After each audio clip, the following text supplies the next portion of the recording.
दिखाऊंगा मत खाली। चलो चलो दिखाऊंगा खाली, खाऊंगा नहीं दिखानो कहाँ है तो किन्ने ले चले सत साहेब। बंदी छोड़ सतगुरु रामपाल जी परमेश्वर जी की जय हो। परमपिता परमात्मा सारी सृष्टि के रचनहार, कुल मालिक, असंख्य ब्रह्मांडों के स्वामी, तीनों लोकों में प्रवेश करके सबका भरण पोषण करने वाले एकमात्र जगत गुरु संत शिरोमणि सतगुरु रामपाल जी भगवान के चरण कमल में मुझ पवन दास का कोटि कोटि दंडोत प्रणाम। और आप सभी लाइव देख रहे भाई बहनों को सत साहेब। पुण्यात्माओं, दास केवल थोड़े से समय के लिए आप भाई बहनों के बीच में लाइव आ रहा है, और लाइव आने के पीछे दो छोटे छोटे से रीजन हैं। पहले तो आप थोड़ा सा लाइव जुड़ जाओ भगत भाई बहन, परमात्मा की दया से 100-150 भी हो जाओगे तो थोड़ा मैसेज एक बार आगे ज़्यादा से ज़्यादा शेयर हो जाएगा, भाई बहनों तक थोड़ा संदेशा पहुंच जाएगा। तब तक मैं भी थोड़ा सा बूंदी राम और नमकीन राम खा लेता हूँ। आप भी थोड़ा जुड़ो परमात्मा के दया से। देसी घी के बूंदे हैं परमात्मा के दया से, साथ संगति के लिए बनवाई हैं। अब जब कभी साथ संगति होगी तो परमात्मा के दया से भगत भाई बहनों को देसी घी के बूंदी राम और ये बीकानेरी, ये क्या बोलते हैं इसको, भुजिया, ये भाई बहनों को खिलाए जाएंगे।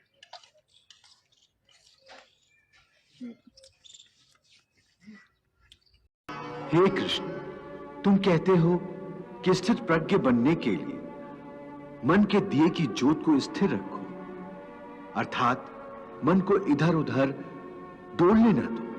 इसका अर्थ यह हुआ कि कर्म करते समय मन की जगह बुद्धि की बात मानो, मन को बुद्धि के अधीन रखो। नहीं अर्जुन, केवल बुद्धि पर भरोसा करने में भी खतरा है, इसलिए कि विनाश काल आने पर तो मनुष्य की बुद्धि भी भ्रष्ट हो जाती है। अर्थात जब विपरीत समय आता है तो मनुष्य की अपनी बुद्धि ही उसे गलत रास्ते पर ले जाती है। हे पार्थ, मोह बुद्धि का अज्ञान होता है, और इसी अज्ञान के कारण मनुष्य भौतिक आकर्षण में फंस जाता है। वो जानता नहीं कि देह तथा समस्त भोग नश्वर है, मिथ्या है। जब मनुष्य सत और असत अथवा नित्य और अनित्य का भेद जान जाता है, तब वो निरासक्त हो जाता है। उसे किसी भी चीज का आकर्षण नहीं रह जाता, तथा मोह का लोप होने पर मनुष्य किसी भी प्रकार से किसी भी वस्तु की ओर आकर्षित नहीं होता।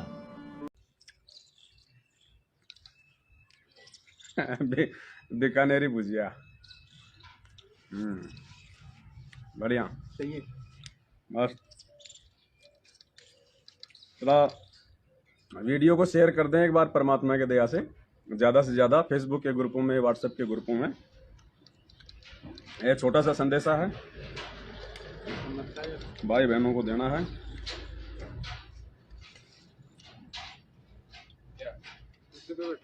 कुर्सी पे आओ। नहीं, कुर्सी तो कोई दिक्कत नहीं, दिखा दिया ना, बोल दिया। देसी घी के है ना, ये पहले ऑर्डर देके बनवाई हुई है। कजोड़ भगत जी कह रहे हैं पहले ऑर्डर दे के बनवाए। शिव वाले जी परसों बोल के आया था। अब की बार ये मिलेंगे साथ संगति में आपको, नाश्ते में देसी घी के बूंदी राम और बीकानेरी भुजिया। कर रही तो दाना दाना जन्म हो गया। देसी घी सत साहिब। आज 1 मार्च 2022 है। दास जयपुर से लाइव है। तो दास के घर पे उस गैंग के एक मेंबर का फोन गया और कहा कि कहाँ है पवन दास, वो जेल में चला गया, वो जेल में चला गया। तुम मूर्ख बना रहे हो, ये वीडियो जो डाल रहा है वो पहले के बने हुए वीडियो हैं, पवन दास तो जेल में है। और ये बात वो क्यों कह रहे हैं कि हमने इंटरनेट पे देखा है, पहले तो उसके गिरफ्तारी वारंट निकले हुए थे, अब उसका नेट पे कुछ नहीं आ रहा, वो जेल में है। अरे भाई, पवन दास परमात्मा का बच्चा है, अब इंटरनेट परमात्मा का भाई, परमात्मा की मर्जी, वो वहां पे वारंट दिखाए या फिर वहां पे खालिस्तान दिखाए, अब इसमें पवन दास क्या कर सकता है? पवन दास तो 1 मार्च को अभी आपके सामने बैठा रही है, देसी घी की बूंदी खा रहा है। परमात्मा की दया से एक चम्मच और ले लेता है दास। और ये बीकानेरी भुजिया, चाय राम का ऑर्डर दो भाई, बन रही है। बैंड चाय आस्ते बन रहे हैं। पास्ता भी लिया जो ला रहे। पास्ते भी आ रहे हैं। तो भाई उस गैंग के सरदार से और उस गैंग के बाकी जो भी 2-4 मेंबर हैं उनसे दास की पैसा कहाँ से मैनेज करूं। 1-2 दिन से थोड़ा चिंतित था, तो आज मैंने वहाँ पे पैसा देखा तो वहाँ पे 20,000 रुपया ज्यादा पाया भगत जी। तो मालिक ने दया कर दिया, दास के साथ कुछ ऐसा चमत्कार कर दिया मालिक ने। 2-3 दिन से मालिक दया कर रहे हैं, सपने में भी आ रहे हैं। और दूसरी बार भी आए थे मालिक, दास बहुत तड़पा हुआ था मालिक की शरणामृत पीने के लिए, मालिक की सेवा करने के लिए। मालिक ने दर्शन दे रहे हैं, 2-3 दिन से दया कर रहे हैं मालिक। सच्चाई भगत जी। सच्चाई भाई बहनों, आपने नेपाल से भगत डिल्ली राम जी का ये ऑडियो सुना। अब यूक्रेन में नहीं देख रहे आप, कैदियों को छोड़ दिया गया कि जाओ लड़ाई लड़ो, जाओ लड़ाई लड़ो रशिया के साथ। उन कैदियों को छोड़ दिया गया जेलों से। तो 2 महीने में तो परमात्मा क्या से क्या कर दे, मालिक की मौज है। बाहर रखेगा तो बाहर रह के भक्ति करेंगे, सेवा करेंगे, अंदर भेज देगा तो अंदर साथ संगति करेंगे कैदियों के साथ में, उन भाइयों को ज्ञान समझाएंगे, वो भी तो परमात्मा की आत्माएं हैं, और खुद अपनी बैठ के भक्ति करेंगे। ये नेपाल से हमारे जो डिल्ली राम भगत जी हैं, जिन्होंने दास को वॉइस मैसेज भेजा था 1.25 मिनट का, ये आप जी सुन लीजिए कैसे परमात्मा ने 20,000 को 40,000 में परिवर्तित कर दिया, अपनी आत्माओं को विश्वास दिलाने के लिए कि साथ संगत वालों के साथ में परमात्मा है, सदगुरु रामपाल जी भगवान है। सच है भगत जी, मालिक ने दास के साथ थोड़ा सा चमत्कार किया है आज।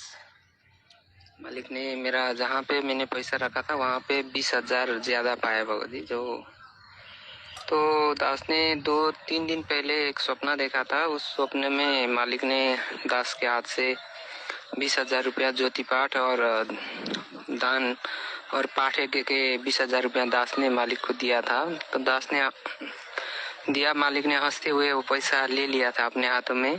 तो मालिक हंस रहे थे। तो आज 2 दिन के बाद जो मैं 12 तारीख को भंडारा रखने जा रहा था, तो उसके लिए कुछ पैसा मेरे ख्याल से कम होंगे, ऐसा ही कुछ विचार आ रहा था मन में। तो दास थोड़ा चिंतित था, कहाँ से मैनेज करूं, पैसा कुछ है नहीं, ज्यादा पैसा नहीं है। तो 12 तारीख के भंडारा के लिए कुछ तो परमात्मा का गुलाम है, रेल में तो रेल में, जेल में तो जेल में, और अभी आप लोगों के बीच में हूं। मालिक ने 2 महीने का टाइम और दिलवा दिया, वारंट निकलने के बाद भी परमात्मा ने 2 महीने का टाइम दिलवा दिया।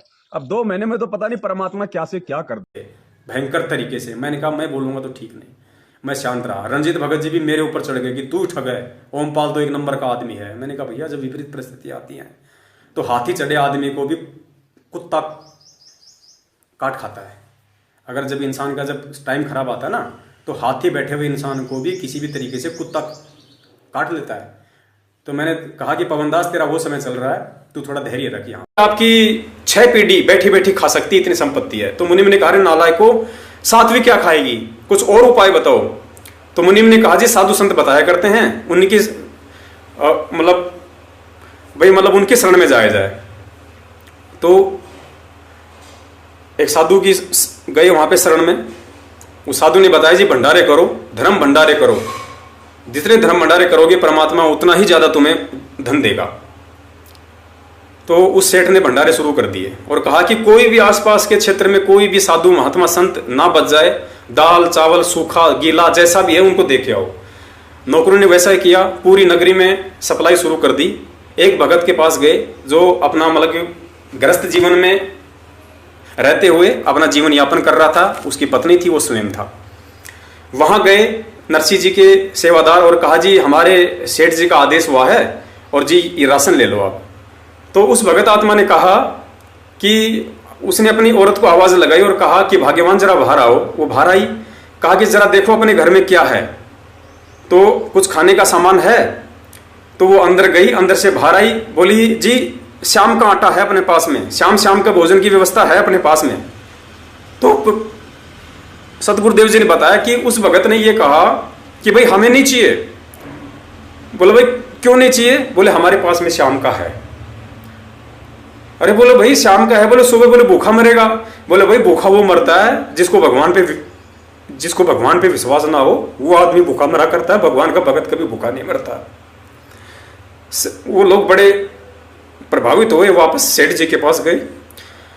सेठ जी ने कहा कि भाई सबको दे आए? बोले जी दे आए।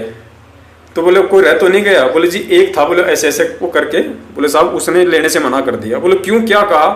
बोले जी उसने ये बात उसने कही है कि हमारे घर में श्याम का आटा है, हम नहीं ले सकते, और आगे परमात्मा देगा, नहीं देगा तो फिर उसकी मर्जी।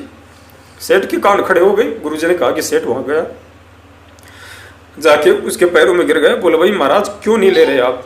शाम को ले लो, कल बोले भूखे मरोगे। बोले भूखा वो मरता है जो भगवान के भरोसे नहीं रहता, जो ठग होता है, चोर होता है, भक्ति मार्ग में 420 करता है। गुरुजी ने विधान बताया, वो भूखा मरता है, भगत को भगवान भूखा नहीं मरने देगा। सेठ उसके चरणों में गिरा, और फिर उस जो भगत था उसने उसको कहा कि क्यों ये कोड इकट्ठा कर रहा है? भगवान पे विश्वास कर, सभी सृष्टि के सारे जीवों को दे रहा है। परमेश्वर कहते हैं पोपाटी पकड़ा भया, जागी जी या जूम, सबका हमको देता है जो समाना छू। वो परमात्मा चीटी को कण और हाथी को मण देता है, जो ना काम करते हैं, ना झूठ बोलते हैं, ना छल कपट करते हैं, उनका भी पेट भरता है। हाथियों के झुंड का पेट भरता है। तुम इंसान तुम छल करते हो, तुम कपटी हो, इसलिए तुम भूखे मरते हो। तुम्हें विश्वास नहीं है भगवान पे।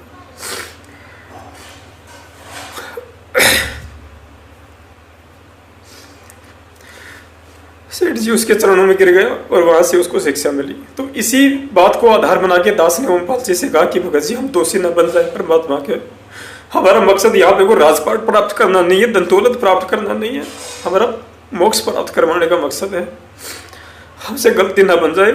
मेरठ में जो आती है वो आत्मा आती है जो परमात्मा की विशेष पुण्य आत्मा है, जिन्होंने हमारे ऊपर विश्वास किया है। सतलोक आश्रम मैनेजमेंट हरियाणा को छोड़ा है, गुरुजी के भाई को छोड़ा है, उनकी पत्नी को उन्होंने छोड़ा है कि ये झूठे मक्कार लोग हैं। और हम लोगों ने जो सच्चाई बताई उसके बदौलत इन लोगों ने यहाँ विश्वास किया है। 2 पैसा यहाँ दे रहे हैं भंडारे में, अगर उनको लाभ नहीं मिलेगा भगत जी हम बड़े दोषी बन जाएंगे। भगत जी ने कहा कि 3.5 लाख रुपए दीक्षित जी के अकाउंट में। मैंने कहा भगत जी ऐसा मत करो, उस पैसे को आप सेवा में लगाओ। 3.5 लाख रुपए की यही बात ओमपाल जी ने मेरी दुकान पे भी स्वीकार की। वहां पे एक हरीश नाम का भगत है मुजफ्फरनगर का, आज भले वो अपनी जुबान से पलटी खा जाए, उसके आगे भी उसने यही जिक्र किया। मार्च का समागम 8 धन हो काल के दूत पवन ठग, नीचता की सारी हदें पार कर दी।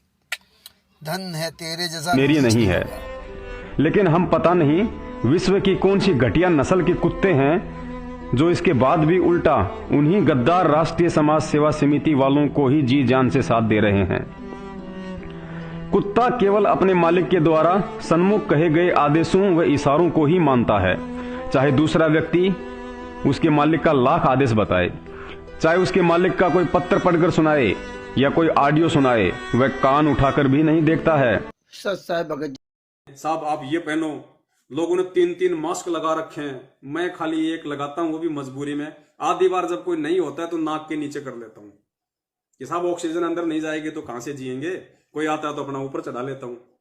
लोग कहते हैं यार तुझे डर नहीं लगता? अरे भाई किस बात का डर है, किस बात का डर है? मैंने कहा साहब मरना तो है, और आएगी जब आएगी कौन बचा लेगा? फिर वो चुप हो जाते हैं।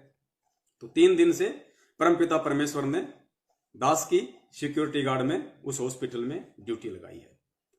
टोपी दास ने इसलिए नहीं लगाई, और ये जो दास ने पर्चा लगा रखा है, तो सिक्योरिटी कंपनी का नाम है उसको छुपा रखा है, और टोपी पे भी सिक्योरिटी कंपनी का नाम था, तो वो भी दास ने छुपा लिया।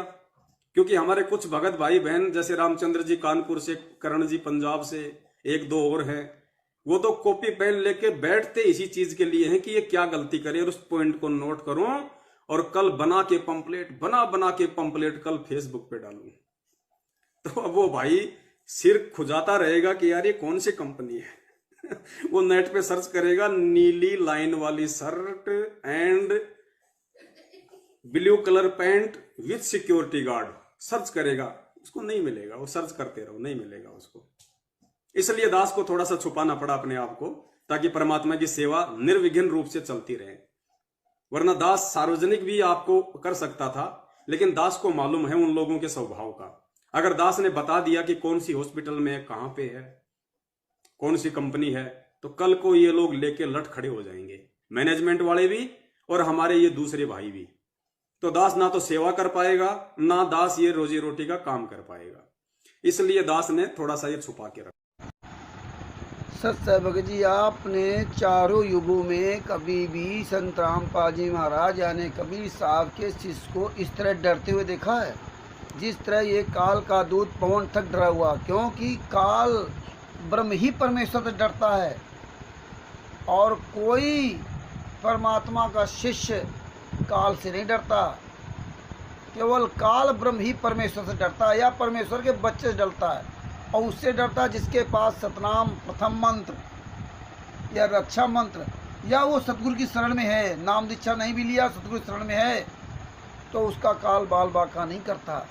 और ये काल का दूत पवन ठग कितने उससे बता रहा कि देखो ये टोपी मैंने छुपा रखी, इसलिए वहाँ एड्रेस लिखा हुआ, जेब में मैंने कागज़ इसलिए लगा रखा, इसमें एड्रेस रामचंद्र कहीं नोट ना कर ले, क्योंकि कागज़ कलम लिए बैठे हुए हैं, कहीं ऐसा ना हो यहाँ भी आ जाए। तो अब ये नहीं आ पाएंगे, सर खुजलाते रहेंगे। लेकिन ये काल का दूत पवन तक भूल गया कि अगर चालूँ तो तुझे सब खोज कर लेंगे। कहीं तू हिंदुस्तान से बाहर नहीं चला गया, कोई दाऊद इब्राहिम नहीं है जो जाके पाकिस्तान में छुप गया या सऊदी अरब में छुप गया, हरामखोर कहीं के है। और एक नहीं दिन तो पकड़ा जाएगा, तू ऐसे मरा बैठा है। तो ये जो सत्सेवक सत्सेविकाएँ जो इस काल के दूत के चुंगल में जो फंसे ना, धिक्कार है तुम जैसे लोगों को प्रथम मंत्र, द्वितीय मंत्र और सतनाम का रक्षा मंत्र का जाप करते हुए। रक्षा मंत्र कहते हो सतगुरु शरण शरण आई, शरण गए कुछ भय नहीं व्यापे, काल जाल भय मिट जाए। और यहाँ पर पवन टक हम जैसे रामचंद्र जैसे तुझ जीव से डर रहा। अरे धिक्कार है तुम जैसे लोगों को। इतना डरा हुआ संत रामपाल जी महाराज का शिष्य नहीं कभी देखा, क्योंकि प्रहलाद जी और राजा सतवादी हरिश्चंद्र जी, मोहरध्वज जी और महाभारत में टिटीरी जो पक्षी थी, इन किसी के पास प्रथम मंत्र द्वितीय मंत्र नहीं था, न रक्षा मंत्र था, न निम्रवड़ी संध्यार्थी करते थे, ना तो परमात्मा के शरण में थे। फिर भी पूर्ण परमात्मा पर इतना विश्वास था कि उनका बाल बाका नहीं हुआ।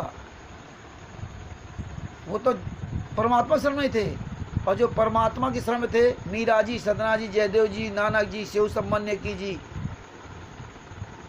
सदना जी आदि के बारे में परमेश्वर ने बताया किस तरह से परमेश्वर ने उनके हाथ पूरे कर दिए। धिक्कार है तुम जैसे लोग कहते हो सत्संग सुनते, कहते हो साध संगति को जोड़ रहे। ये साध संगति जोड़ना है कि साध संगति को मूर्ख बनाना है? हद हो गई आप जैसे लोगों को जो सच को सच नहीं कह सकते और झूठ को झूठ नहीं कह सकते। और बात करोगे विदुर जी की कि सतवा कि विदुर जी की तरह सच बोलो।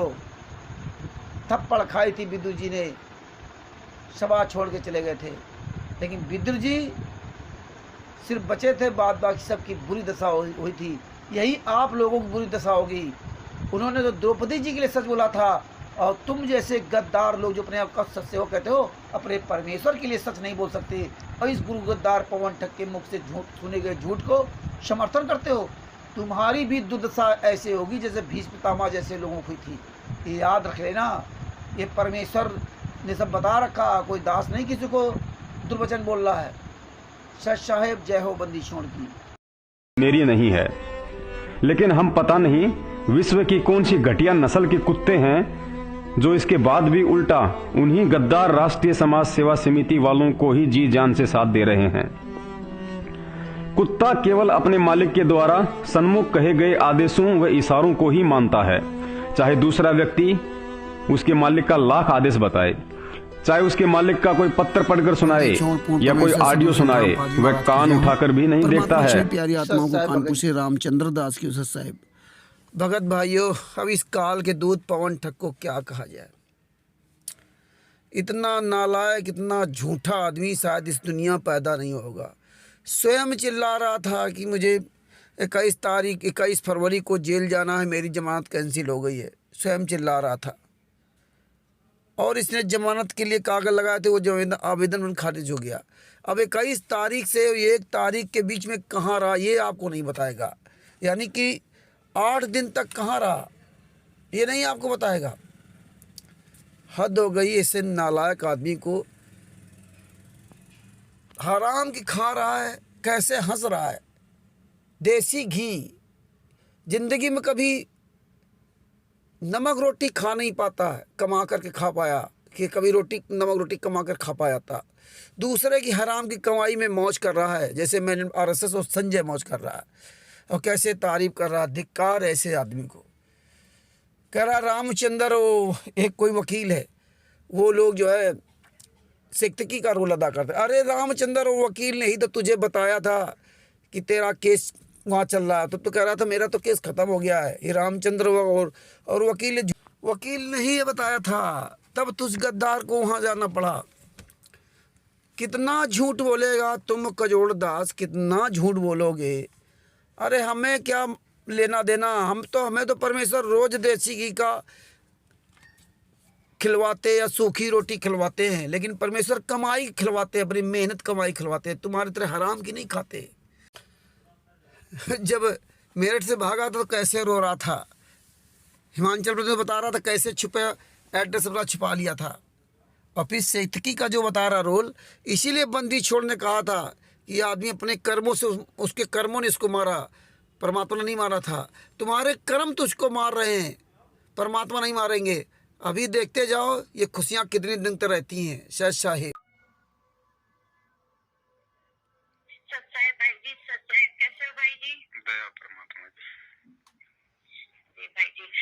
भाई जी वो ना सेवा के लिए बात की थी आपसे पिछली बार जी। हाँ, तो वही बच्चे और पापा पूछ रहे थे कि भाई बता दो थोड़ा सा, तो हमारा भी बोझ हल्का हो जाए। मतलब कि एक वो है कि परमात्मा की सेवा लगानी है, कुछ भी सेवा नहीं हुई हमसे। कोई नहीं बहन, आप तो जिस दिन सेवा के लिए सोचते भी हो ना, परमात्मा उसी दिन सेवा को स्वीकार कर लेता है। बाकी तो कागज के टुकड़े हैं, जब मर्जी काम में आ जाएंगे। बिल्कुल, ये सब कागज के टुकड़े हैं। यही पिछली बार जब बात हुई थी ना भाई आपसे, तो आपने बोला था बाद में तो टाटा अंबानी वगैरह आ जाएंगे, तो हम लोगों की तो कोई वैल्यू नहीं है। इसी टाइम जो बन पाएगा तो बस। ये तो थोड़ा सा यही है कि बाद में तो सब आ जाएंगे करने के लिए। अभी जो है वो कर ले, हम भी मौका मिला है, परमात्मा ने दिया है, पता नहीं बाद में मिले ना मिले। कोई बात नहीं। अभी तो क्या है ना बहन, मेरी वो एक जमानत याचिका थी जो कोरोना का वीडियो बनाया था ना। मेरठ में जो मेरा मुकदमा चल रहा था वो वो खारिज हो गई मेरी। तो बस हो सकता है तो मेरे को परमात्मा ने देखो दर्शन देके ना 22 तारीख से कुछ थी, उसी में दिखा दिया था परमात्मा ने कि कुछ दिक्कत नहीं है आपकी वो वाली को।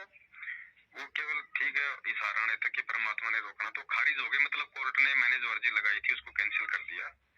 और अब मेरे को 22 तारीख को जेल जाना पड़ेगा एक बार, फिर जेल से मेरी जमानत होगी दोबारा जब भी तारीख होगी। तो अभी तो थोड़े दिन जैसा परमात्मा रखेंगे वैसा रहेंगे अपन तो। जी जी। तो अभी क्योंकि तो ऐसा कोई भी किसी भी प्रकार की आपको अगर वहाँ जमानत की है, जो भी है, हमें एक बार मौका दो भाई जी। कोई बात नहीं, सब परमात्मा दया कर रखी है, ऐसे कोई दिक्कत नहीं। आप तो अपनी भक्ति पे ध्यान दो मल्लिक की, और सेवा जब होगी तो जी भाई जी, दास ने आपको बोल दिया सबसे पहले कोई भी कहीं भी सेवा की जरूरत होगी परमात्मा